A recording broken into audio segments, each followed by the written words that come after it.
Welcome once again, ladies and germs, to another PasticheofSkin video. Here to give you another little look at an MMO that I've actually had my eyes on for a little while, just because I like the design and the quality on it, and it reminds me a lot of your traditional kind of top-down Diablo style kind of RPGs. It's simple enough to play. And after my last wee run through on Dragon Hunter, I didn't really want to go into something that actually had probably being around for long enough that actually had a really large audience, because you notice in the previous one whenever I was playing it that there was a lot of just bite points from so many people running around in the same space, just kind of like hammering through missions one after another.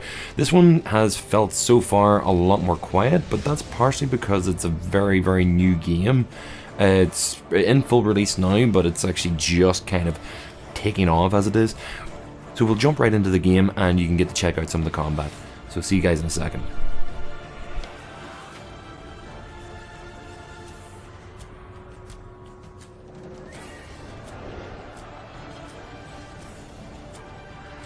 Welcome, ladies and gentlemen, to Elite Lord of Alliance.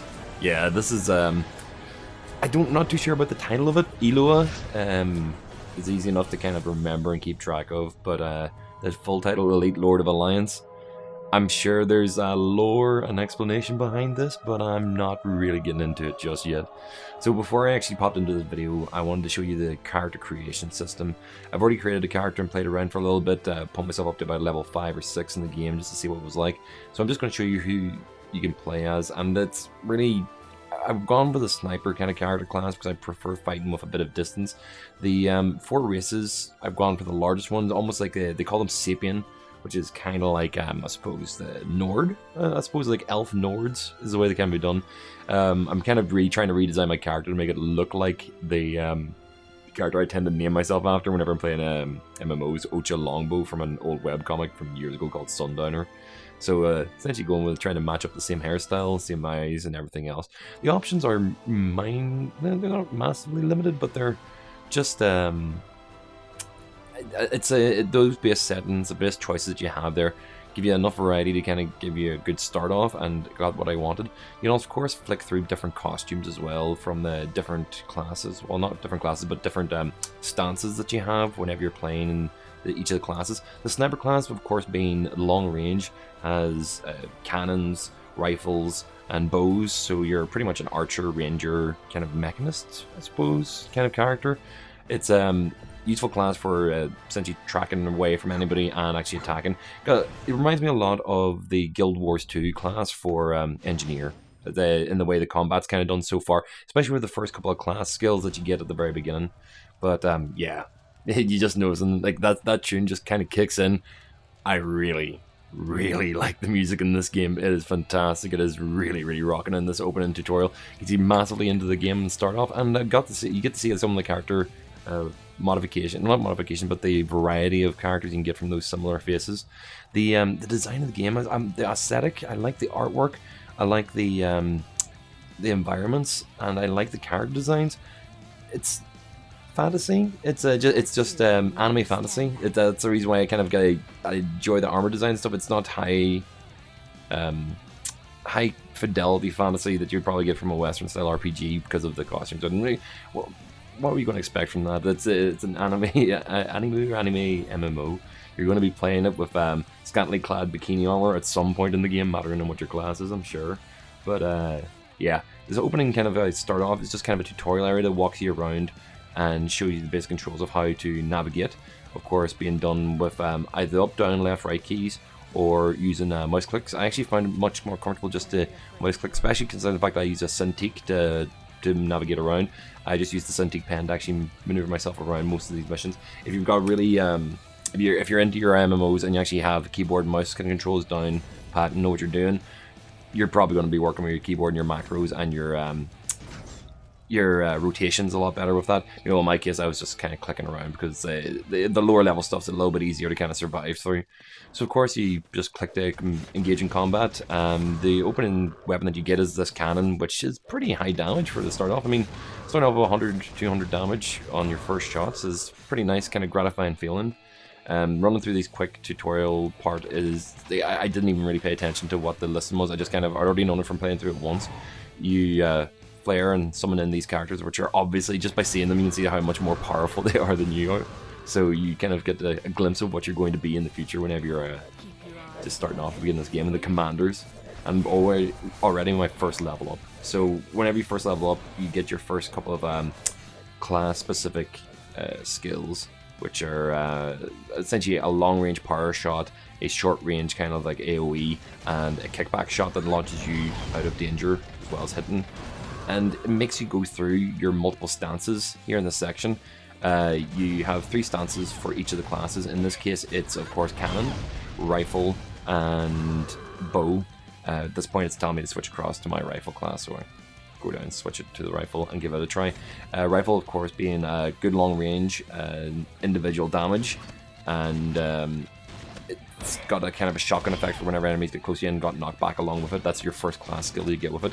And then the same switched across to the bow. Bow is I think bow's probably got more of a stats effect kind of thing, where it's going to do in later attacks or later skill that you build up, but at the very beginning it is the same. It's very similar to the rifle in the start, but I think the bow is going to have poison, ice, and magic kind of attached to the elements of the weapon, and of course it shows that attack there, which is kind of an AoE kind of like burst one right in front of you. I found whenever I'm playing it that I stuck with a cannon just for the high damage output. It's definitely the DPS of the 3 that you start off with. So since I was soloing here and trying to run through it pretty quickly, I just stuck with the DPS cannon just to do as much as I quickly could. Now, just tracing down through these little missions, it's just running around the map, discovering the main enemies. The enemy sizes are actually kind of like the variety, and the sizes come pretty quick in this section. These big ogre kind of goblin creatures, they the first time I saw them, I was worried that I was going to get really hurt, but no, I just know to move on ahead and just pass on through them. The story content, who really plays through this tutorial story content by paying a lot of attention to it, but there is depth, and there is meaning behind the characters, and these are people that you'll probably run into over and over again as lords and commanders of the units that you work with. This is of course being their first mini boss, and see how quickly take them down. You use a couple of you don't take them down completely, of course. This is him teleporting and escaping away, so I'm going to let you take a wee check out of this cutscene. Many captains of the Alliance insisted that Gantara, fatally wounded, couldn't have run far. So they ordered knights to comb through the Rumen Valley. While searching the shadowy valley alone, I found Gantara bleeding on the ground. The moment I saw Gantara lying there, I knew I wouldn't have another chance, and I attempted to deliver a fatal blow. Suddenly, someone attacked me from behind. Unprepared, I fell back onto the ground. The mysterious attacker walked slowly away with Gantara, as if he was taunting me. I was so upset that I was responsible for Gantara's escape. I left to find Gantara after telling Armu that I would take responsibility and complete the mission. However, I couldn't find any traces of Gantara. It was as though he had evaporated. I searched for a long time without any results. I then returned to Baratan Fortress after receiving a telegram that something urgent had happened to Armu. Returning to the new area, the Baratan Fortress, and this is pretty much kind of bring you back to the starting space that you kind of were in previously. It's just from a different angle that you come back at it from. The first spaces that you see is this kind of like save point. It's your waypoint where you're going to come back to anytime you die and you respawn in. And if you just noticed it, there was actually somebody who just ran in and ran off. There's not that many players floating about on this server yet, or floating about in this game yet, from my playing with my 2 different characters, on the European ones at least. So there's plenty of space to grow and be the early adopters of this game and actually kind of get ahead of the game for whenever it's going to get, if it does get popular, and it will get popular. I don't see anything I dislike about this game so far that actually would make me think that it's not going to take off. So, okay, that'd be the only thing. Server disconnections are a little bit of a pain. I've had a few of them from the European server, and never from idling, mostly from just something going, but connection just freaking out for a short period of time. So it just takes a wee second to log back in again. At least it shows you how quickly you can get back into the game from a server disconnect. It's not that difficult. This character we're about to speak to now, actually very early on in the game you get offered your first mount. There is kind of a pet building and character building sidekick thing that comes from your pets that you can either mount, ride, and train up. I don't think you can use them in combat, but I think they actually do give you a stat bonus or a movement bonus whenever you're using them.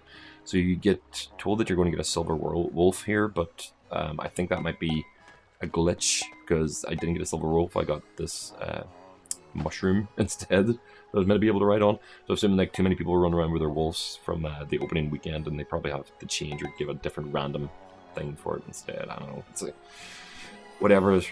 I'm pretty sure I'd prefer to have the wolf, but a giant mushroom's easy enough to ride around on anyway. You summon the creature and you can actually feed it materials and food, almost like the mag from Phantasy Star Universe and Phantasy Star Online, which leveled up along with you and then mutated and changed. And this you can actually combine the animals, essentially breeding them, I suppose, in a way. And you do have a mount like this from very early on in the game, so for those people who are always about having their epic mounts and something to ride around on, you get pretty early on to this in this game. Although I didn't use it at all in any of the missions because I was constantly in combat. You'll notice whenever I move on from this to another bit that the combat roll takes you off your mount immediately. So if you're running into combat, you're not going to be using it all that often. It reminds me a lot of like the pets in Final Fantasy as well. They're minions. They're there. They just wander around behind you. You don't really pay too much attention to them most of the time.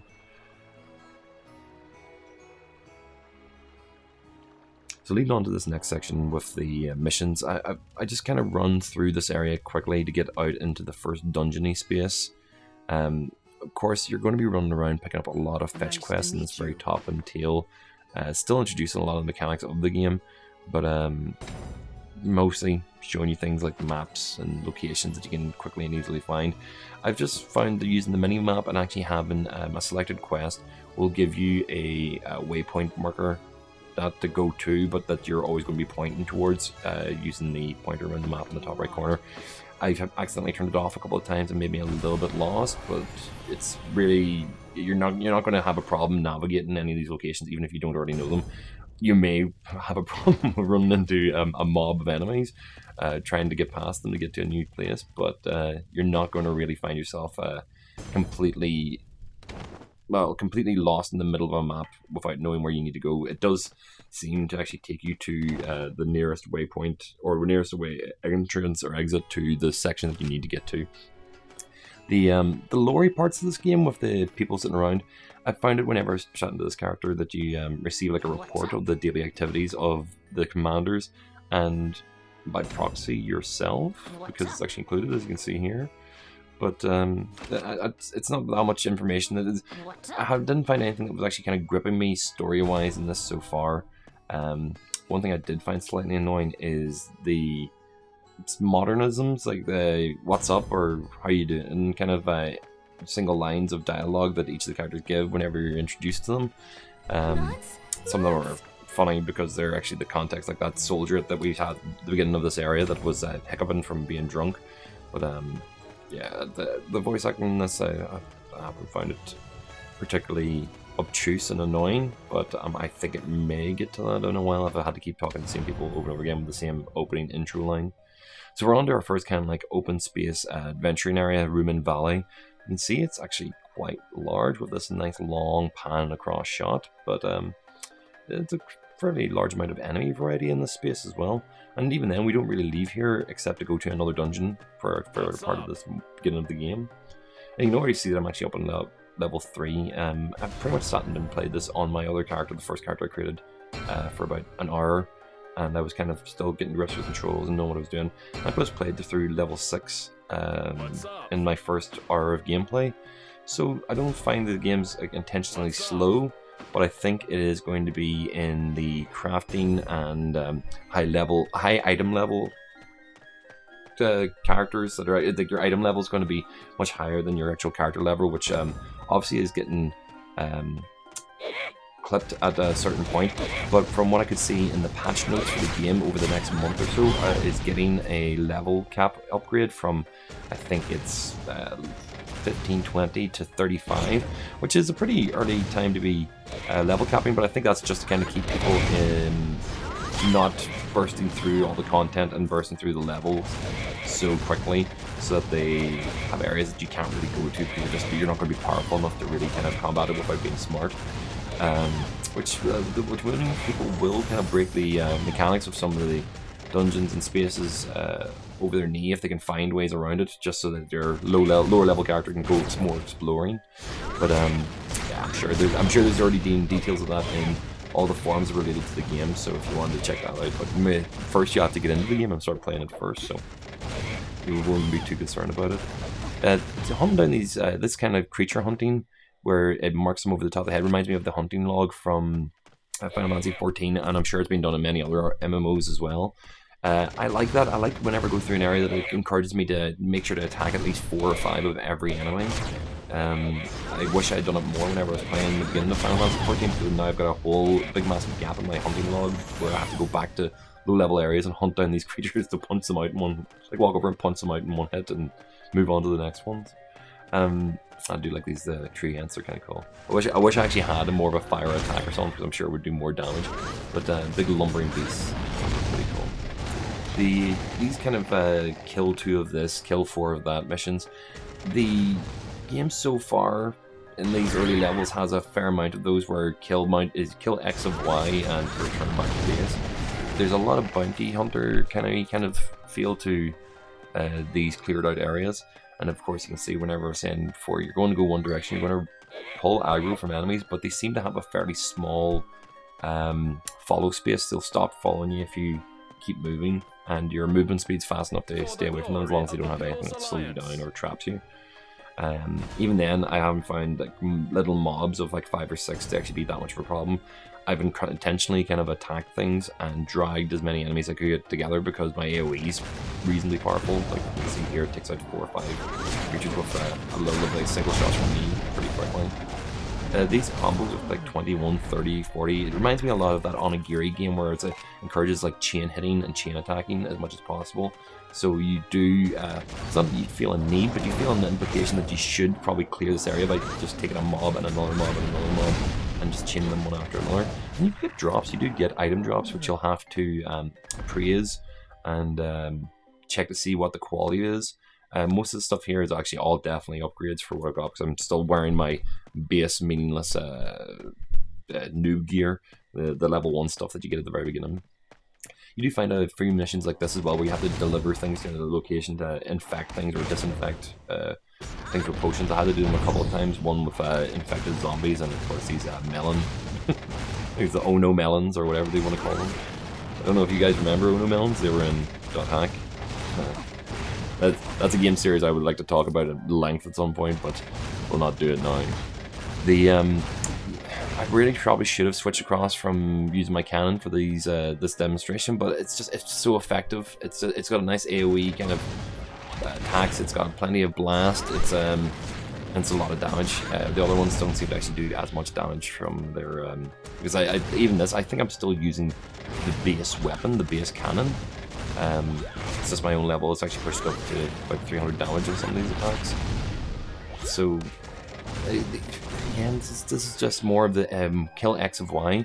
The combat's really simple to work through. If you get your rotation down pretty quickly, I mean, I found my rotation was the kickback, AoE, then the concentrated fire, and then switch to the quick fire. And that would take out most of these enemies in seconds. It was the easiest way to work around. I'm sure there's a much more detailed and complicated way of playing later on, but I haven't even used the dodge button at any point in these opening parts of the game. It would be probably smart of me to show off the mechanics a bit better, but it's just a spacebar. It's spacebar and point of direction, and you just roll out of the way. I'm sure you're actually, it's an immunity roll as well, so even if they're attacking you while you're rolling, you're not going to get hit, because there seems to be a cooldown from using the roll as well. So, you know what, it's not really much else I can show you guys in this opening bit of the video, or opening bit of the game. I just wanted to give you like a first 15-minute look of ELOA, was it Elite Legion of Alliance? Is it Legion of Alliance? League of Alliance? Elite League of Alliance. It's I'm I'm not sold on the title, guys. I'm really not sold on the title of this game, but I'm sold on the actual the art design. I'm sold on the character the character looks. I'm sold on the mechanics of the classes. Just the fact that you have 3 baseline to work from, and they're always going to be related to the thing that you're more interested in. Like, if you want to be mobile, you'll be mobile. If you want to be a mage, you're going to be a mage. If you want to be in the middle of it, swinging at enemies, you're going to be that kind of like maraudery class. The 4 races that are there are all like pretty much Albans. They're anime kids, anime kids in armor, except for the Sapiens, which look like big Nords because they're massive compared to everybody else. Everything has a male-female race. Yeah, there's this feels like any generic RPG.